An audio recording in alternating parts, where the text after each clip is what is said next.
இருக்கிறது இருக்கிறது என்பது தேடி போய் பார்க்கிற போது அதற்கு பேர் காணல் நீர் என்று சொல்வார்கள். அதே போன்றுதான் இந்த பட்ஜெட். சில நேரங்களில் தூத்துக்குடி மண்ணுக்கே இருக்கக்கூடிய வேகம், கொலை வாளினை எடுடா கொடியோர் செயல் அறவே, கொலை வானிலை எடுடா. ஏன் நம்ம கொலைவாளினை எடுக்குன்னு சொல்லி நீ உள்ள பிடிச்சு போட்டுறாங்க, கொஞ்சம் பார்த்து கேட்க. ஓடப்பனாய் இருக்கும் ஏழையப்பன் உதயப்பன் ஆகிவிட்டால் ஓர் நொடிக்குள் ஓடப்பன் உயரப்பன் எல்லாம் நிலை மாறி. இந்த பட்ஜெட்ல நானும் தேடி பார்க்கிறேன். முன்வரிசையில் இருக்கக்கூடிய மரியாதைக்குரிய அமைச்சர்களுடைய புத்தகங்களினுடைய பக்கங்கள் மிக அருமையாக இருந்தது. மேலே அட்டை பக்கம் அதை தேடி பார்க்கிறேன். முதலமைச்சர் அவர்களையும் பார்க்கிறேன், சட்டமன்ற உறுப்பினர்களையும் பார்க்கிறேன், ஆளுநர்கள் கட்சியினுடைய அமைச்சர் அவர்களையும் பார்க்கிறேன். ஆனால் இருக்கிறதை போன்று தெரிகிறது, ஆனால் என் கண்ணுக்கு புலப்படம் இருக்கிறது. இப்படித்தான் இருக்கிறது இருக்கிறது என்பது தேடி போய் பார்க்கிற போது அதற்கு பேர் காணல் நீர் என்று சொல்வார்கள். அதே போன்றுதான் இந்த பட்ஜெட். ஏற்கனவே நாங்கள் என்ன திட்டங்களை எல்லாம் இங்கு கொண்டு வந்திருக்கிறோம். அமைச்சர் அவர்கள் அழகாக சொன்னார்கள். நிதியமைச்சர் அவர்கள், மாண்புமிகு எங்களுடைய முன்னாள் நிதியமைச்சர் தங்கம் தென்னரசு அவர்கள் மிக அருமையான கருத்துக்களை நாங்களும் ஏற்றுக்கொள்ளக்கூடிய அளவிற்கு சொல்லியிருக்கிறார். நாங்களும் நீங்கள் ஏற்றுக்கொள்ளக்கூடிய அளவிற்கு தான் என்னுடைய வாதத்தை நான் வைக்க விரும்புகிறேன். எங்களுடைய திட்டங்கள் அத்தனையும் நீங்கள் ஏற்றுக்கொண்டிருக்கிறீர்கள், அதற்காக நாங்கள் சந்தோஷப்படுகிறோம். உங்களுடைய பாசனத்துறையினுடைய அமைச்சர், உங்களுடைய அக்ரிகல்ச்சருடைய மினிஸ்டர், உழவர் பெருமகனுடைய இந்த திட்டத்தை இந்த பட்ஜெட்ல கொடுத்தார்.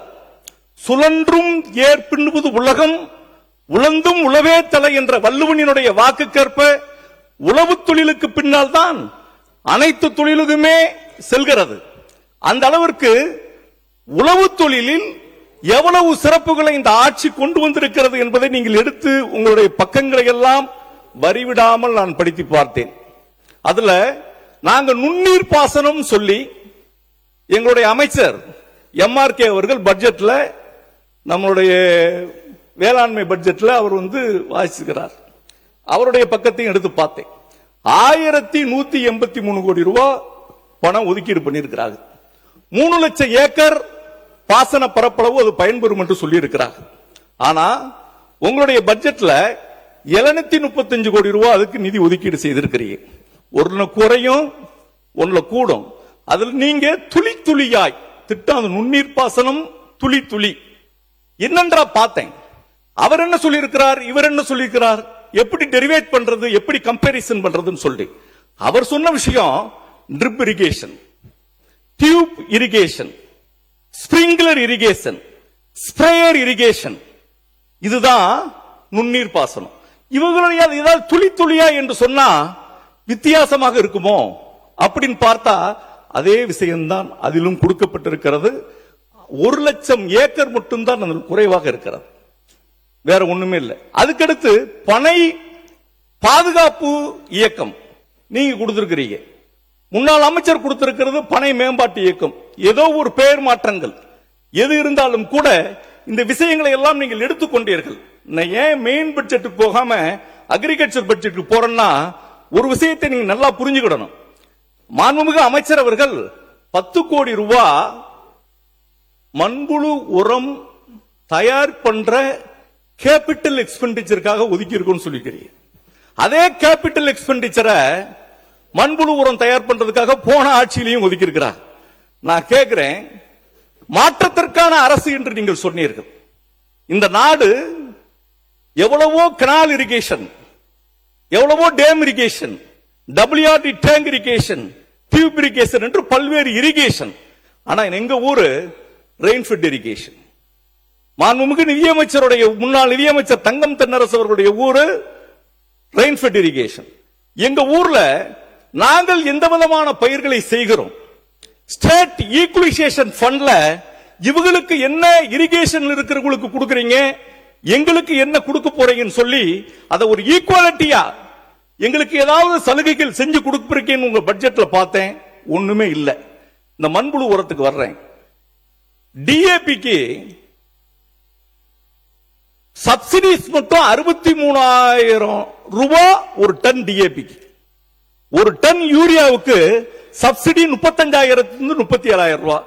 நான் கேட்கிறேன், இந்த மாடு விற்கிறவங்க, ஆடு மேய்க்கிறவங்க, கோழி வச்சுக்கிறவங்க, எங்க நேரம் என்ன மாதிரி மாடுகளையே வச்சு அந்த உரத்தை போட்டு விவசாயம் பண்றவங்க, இவங்கெல்லாம் தயார் பண்ற இந்த உரத்திற்கு ஏதாவது சப்சிடிஸ் நீங்கள் போட்டிருப்பீங்களா? இவங்களுக்கு ஏதாவது உதவி பண்ணி இருப்பீங்களான்னு உங்களுடைய பட்ஜெட்ல பார்த்தேன். மாற்றங்களை கொடுக்க வேண்டும் என்றுதான் நீங்கள் சொன்னிருக்கிறீர்களே வெளியே எந்த மாற்றமும் இல்லை. இங்க இருக்கக்கூடிய மாடி தோட்டம் அங்க இருக்கக்கூடிய பூந்தோட்டமாக இருக்கிறது. இங்க இருக்கக்கூடிய அவகோடா பழம் அங்க இருக்கக்கூடிய பட்டர் ஃப்ரூட்டாக இருக்கிறது. இந்த பெயர் மாற்றம் மட்டும்தான் உங்களுக்கு இருக்கிறது. மக்கள் எதிர்பார்த்தார்கள். கடந்த முறை ஆட்சி, எங்கள் ஆட்சி நிறைவேற போகிற நேரத்தில் நான் இதே அவையிலே கேட்டேன். ஸ்டேட் ஈக்குவலைசேஷன் ஃபண்டில் 10,000 ரூபாய் மானம் பார்த்த பூமியில் இருக்கக்கூடிய விவசாய பெருங்குடி மக்களுக்கு இந்த அரசு அடுத்த முறை ஆட்சி பொறுப்புக்கு வந்து கொடுக்க வேண்டும் என்று நினைத்தேன். மக்கள் எங்களுக்கு கொடுக்கவில்லை. நீங்கள் விவசாய கடனை நாங்கள் முழுமையாக தள்ளுபடி பண்ணுவோம். நெல்லுக்கு ஆதார விலையாக 3,500 கொடுப்போம். கரும்புக்கு ஆதார விலையாக 4,500 கொடுப்போம். குதிரைவாலி, திணை, வரகு, பனிவரகு போன்ற மைனர் மில்லட்ஸ்க்கெல்லாம் நாங்க சப்சிடிஸ் பணம் கொடுப்போம். பல்சஸ்க்கு 2 மடங்கு விலை கொடுப்போம். மக்காச்சோளத்திற்கு குவிண்டாலுக்கு 500 ரூபாய் நாங்க பணம் கொடுப்போம். எப்படி உங்களுடைய வரி வரியாக 317 கோரிக்கைகளில் எங்கள் பகுதியில் பார்த்திருக்கக்கூடிய விவசாய மக்கள் நீங்கள் இரட்டிப்பாக 100 ஏக்கர் விவசாயம் வைத்தாலும் முதலமைச்சர் அவர்கள் இதற்கு முன்னால் இருக்கிற போது நாகப்பட்டினத்தில் பேசியிருக்கிறார்கள்.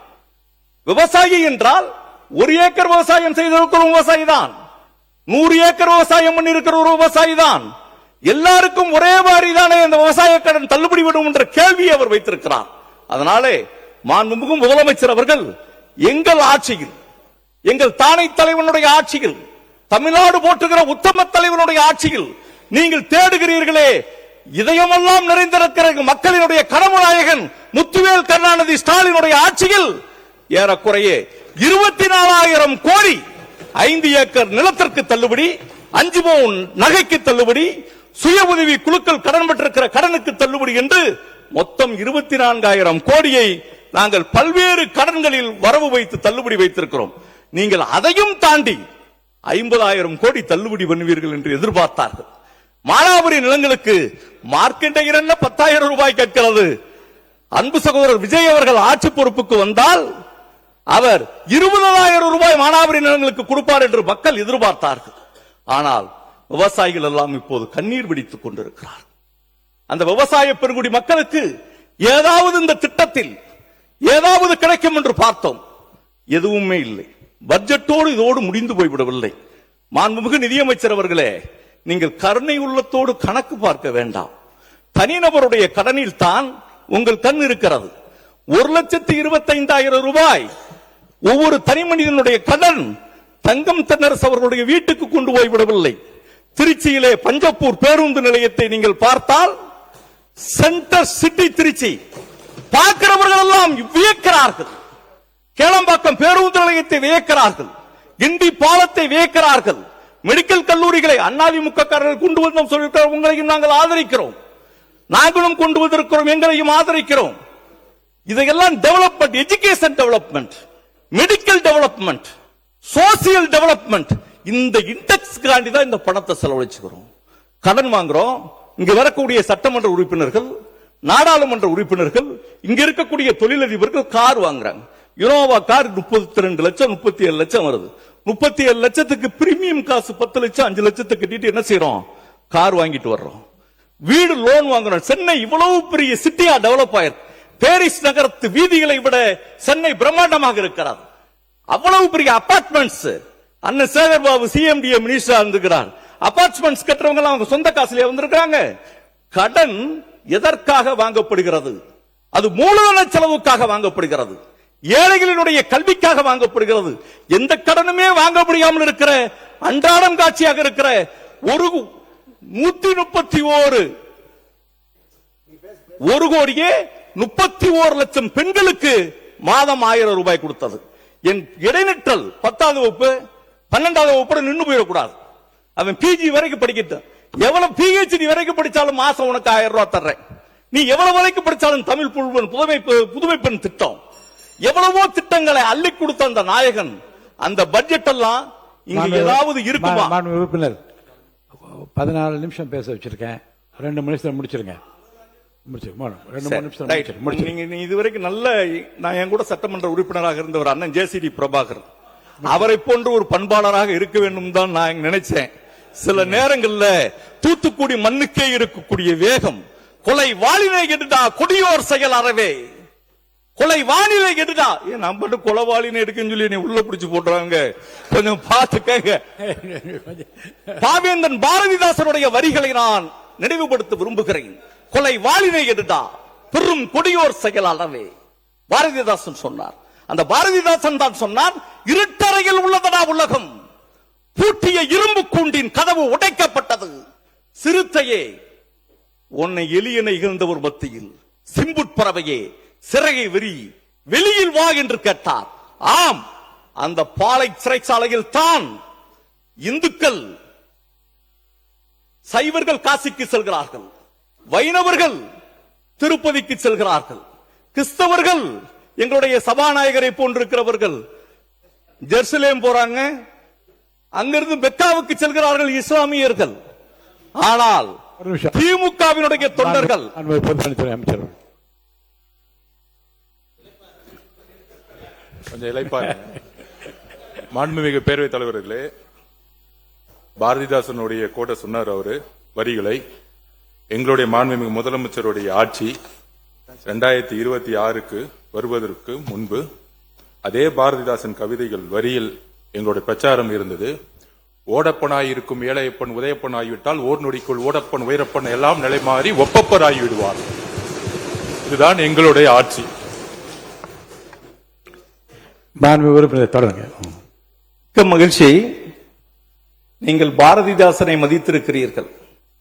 அதனால்தான் சிறைக்கதவுகளுக்கு பின்னால் மீண்டும் இந்த அவையிலே நான் வந்து பேசுவதற்கான ஒரு பெரு வாய்ப்பு கிடைத்திருக்கிறது. எங்கள் தானை தலைவன் 1965 வருடம் இந்திய எதிர்ப்பு போராட்டத்திலே 58 நாட்கள் அந்த பாலை சிறையில் இருந்திருக்கிறார்களே.